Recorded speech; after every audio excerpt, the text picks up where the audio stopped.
Good afternoon folks, hope you fine.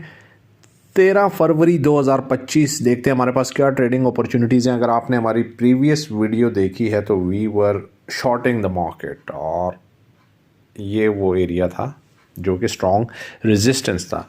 But कल market में manipulation happen हुई, market fell और इस एरिया से इसको सपोर्ट मिली जो कि है 2873 का एरिया। राइट नाउ आज के दिन अगर आप मार्केट को देखते हैं तो मार्केट का ट्रेंड कुछ इस तरह से है। शॉर्ट करना मार्केट को इंतहाई रिस्की है। अभी मार्केट है 2913 पर और हम एक्सपेक्ट करते हैं कि प्रीवियस हाई तक जाएगी जो कि है 2945।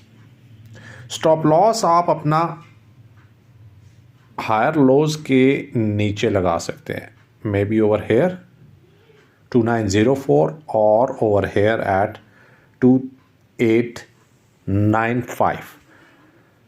तो देखते हैं क्या ट्रेडिंग अपॉर्चुनिटीज़ मिलती हैं हमें और अपने प्रॉफिट्स को हम कैसे कैपिटलाइज करते हैं। You need to stay long on your positions for 2945।